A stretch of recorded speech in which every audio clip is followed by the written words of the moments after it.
નમસ્કાર વિદ્યાર્થીઓ, આ ચેપ્ટરનો છેલ્લો દાખલો દાખલા નંબર 18 ગણિત, અને આપણે આ ચેપ્ટર પૂરું કરીએ છીએ. 19 થી 29 સુધીના જે દાખલા આપેલા છે એ દાખલાઓ આપણા સિલેબસમાં હવે નથી. 30% જે ઘટાડો કરવામાં આવ્યો છે કોર્સમાં, એ મુજબ 19 થી 29 દાખલા છે એ આપણા કોર્સમાં નથી. તમારે શીખવા માટે અને પ્રેક્ટિસ માટે એ તમે ગણવા હોય તો ગણી શકો છો. દાખલા 18માંની રકમ આપણે જોઈએ તો એવું કીધું છે કે સુંદરમ લિમિટેડે તારીખ 1/7/17 રોજ ₹300 નો એક એવા 8%ના 14,000 ડિબેન્ચર 5%ના પ્રીમિયમથી બહાર પાડ્યા, જે તારીખ 30/6/2023ના રોજ ડિબેન્ચર દીઠ ₹330ની કિંમતે પરત કર્યા. કંપનીના ચોપડે જરૂરી આમ નોંધ લખો બાબત છે વગર. હવે હેડિંગ આપણે નક્કી કરીએ કે કઈ આમ નોંધો લેવાશે, તો એ હેડિંગમાં અહીંયા આપણને 5%ના પ્રીમિયમથી બહાર પાડીએ એવું કીધું છે, અને 330ના ભાવે પરત કર્યા. 300નો ડિબેન્ચર 330એ પરત કરવાના થાય તો ₹30 પ્રીમિયમથી પરત કરવાના થશે. એટલે ડિબેન્ચર પ્રીમિયમથી જ બહાર પાડવામાં આવે છે અને પ્રીમિયમથી જ પરત કરવામાં આવે છે. તો ડિબેન્ચર પ્રીમિયમથી બહાર પાડી અને પ્રીમિયમથી પરત કરવાના હોય ત્યારે એ હેડિંગ મુજબની આમ નોંધો ચારે આપણને લાગુ પડે છે. એ સિવાય આપણે ડિબેન્ચરના માર્કની વાત કરીએ તો 8 માર્કનું ચેપ્ટર છે, જેમાંથી એક MCQ, એક વાક્યનો પ્રશ્ન, અને સી વિભાગમાં 3 માર્કના 2 પ્રશ્નો પૂછાય છે. પણ જો હવે નવો કંઈ ફેરફાર કરવામાં આવે તો એ આપણને લાગુ પડશે. એ સિવાય આ મુજબ 8 માર્કનું ચેપ્ટર છે. 3 માર્કના 2 દાખલાઓ આપણને પૂછાય છે. એક MCQ ને એક વાક્યનો પ્રશ્ન પૂછાય છે. તો ચાલો આપણે ગણતરી કરીએ. તો સૌથી પહેલાં અરજી વખતે બેંક ખાતે જે આમ નોંધ થાય છે એ આમ નોંધની આપણે તારીખ લખીએ તો તારીખ પહેલી 2 આમ નોંધમાં ડિબેન્ચર બહાર પાડવાની તારીખ આવે, અને પછીની 2 આમ નોંધમાં ડિબેન્ચર પરત કરવાની તારીખ આવે છે. તો સૌથી પહેલાં આપણે તારીખ લખીશું 1/7/2017. બેંક ખાતે ઉધાર તે ડિબેન્ચર અરજી અને મંજૂરી ખાતે જમા. આ આમ નોંધ છે લગભગ બધા જ દાખલામાં કોમન છે, બરાબર.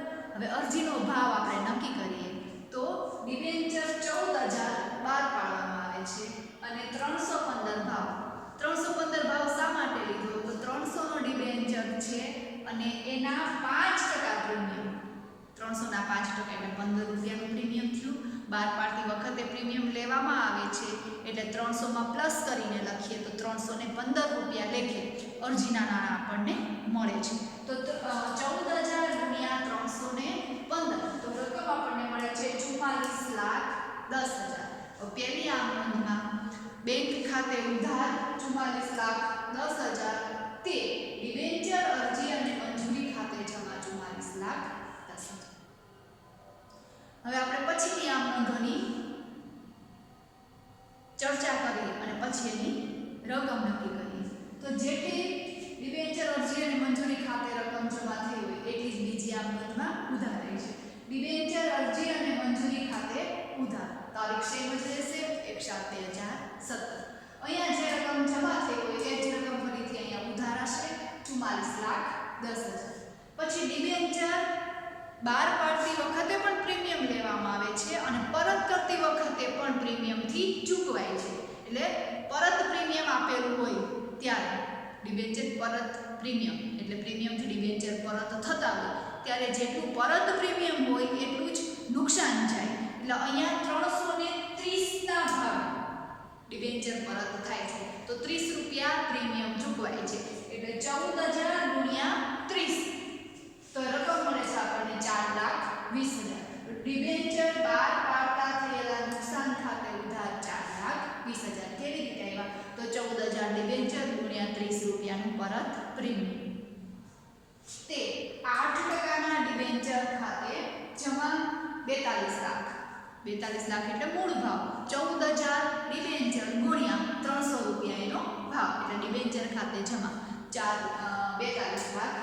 તે જામીનગીરી પ્રીમિયમ અનામત ખાતે. જામીનગીરી પ્રીમિયમ અનામત ખાતે કઈ રકમ લેવાની?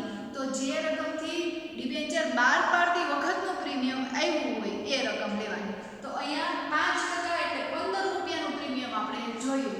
તો 14,000 ગુણ્યા 15 રૂપિયા પ્રીમિયમ બરાબર 2,10,000. એટલે તે જામીનગીરી પ્રીમિયમ અનામત ખાતે જમા 2,10,000. તે ડિબેન્ચર પરત પ્રીમિયમ ખાતે જમા 4,20,000. અહીંયા જેટલું નુકસાન થયું હોય એટલું જ અહીંયા પરત પ્રીમિયમ જમા થાય 4,20,000.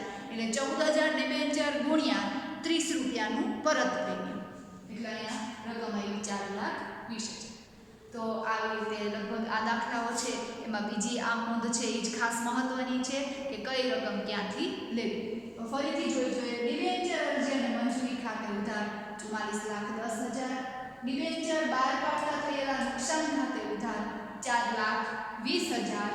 તે 8%ના ડિબેન્ચર ખાતે જમા 42 લાખ. તે જામીનગીરી પ્રીમિયમ અનામત ખાતે જમા 2,10,000. તે ડિબેન્ચર પરત પ્રીમિયમ ખાતે જમા 4,20,000. અહીંયા જે રકમો ક્યાંથી આવી એ બધી ગણતરી એની બાજુમાં આપણે કરી છે. ત્યાર પછી ડિબેન્ચર પરત કરવાની આ નોંધ થશે. આ બે આ નોંધ હતી ડિબેન્ચર બહાર પાડવાની હતી. હવે ડિબેન્ચર પરત કરવાની આ નોંધ કરી. તો તારીખ 30/6/2023 ના રોજ પરત થાય છે. એટલે પછીની બે આ નોંધમાં તારીખ 30/6/2023 લાગુ પડે છે. 8%ના ડિબેન્ચર ખાતે ઉધાર 42 લાખ. એ જે રકમ અહીંયા ડિબેન્ચરની લીધી હોય એ જ લાગુ પડશે, એ જ અહીંયા લઈ લેવાની. 8%ના ડિબેન્ચર ખાતે ઉધાર. પછી ડિબેન્ચર પરત પ્રીમિયમ ખાતે ઉધાર એ પણ આપણે અહીં ગણતરી કરેલી છે 4,20,000. તે ડિબેન્ચર હોલ્ડર્સ ખાતે જમા બંનેનો સરવાળો કરીને આવશે 46,20,000. તો જે રકમ ડિબેન્ચરની આપણે જમા કરી હોય અને પરત પ્રીમિયમની જમા કરી હોય એ બંને રકમો પછીની આ નોંધમાં ઉધાર હશે. બંનેનો સરવાળો કરી અને ડિબેન્ચર હોલ્ડર્સ ખાતે લઈ જવાશે. પછી ડિબેન્ચર હોલ્ડર્સને રકમ ચૂકવાઈ જાય છે. એટલે ડિબેન્ચર હોલ્ડર્સ લેનાર છે. ડિબેન્ચર હોલ્ડર્સ ખાતે જમા 46,20,000. જે રકમ જમા હોય એ જ રકમ અહીંયા ઉધારાણી 46,20,000. એટલે ડિબેન્ચર હોલ્ડર્સ ખાતે ઉધાર 46,20,000. તે બેંક ખાતે જમા 46,20,000. સરવાળો કરવાનો નથી, બરોબર. આ જે 15મા દાખલાથી 15, 16, 17 અને 18 ચારે દાખલાઓ આપણે જુદી જુદી રીતના શીખ્યા છે. એમાં આપણે સરવાળો કરવાનો થતો નથી. અને બાબત જે પણ આપણને સૂચના આપી છે એટલે આપણે ગણી નથી. અને પરીક્ષામાં જો સૂચના આપેલી હોય કે બાબત જે લખવાની જરૂર નથી તો એમાં લખવાની નથી થતી. અને જો આવી સૂચના ન હોય તો લખવી ફરજિયાત હોય છે. તો આ સાથે જ 8 માર્કનું આપણું આ ચેપ્ટર પૂરું થાય છે. આખું ચેપ્ટર તમારે શીખવાનું છે. અને જો કંઈ પ્રશ્ન હોય તો મારા પર્સનલ નંબર ઉપર અથવા તો ગ્રુપમાં કોન્ટેક્ટ કરી શકો છો. પર્સનલ નંબર ઉપર કોન્ટેક્ટ કરો તો તમને વધુ અનુકૂળ આવશે. કાંઈ પણ પ્રશ્ન હોય તો રજૂ કરવો. Thank you.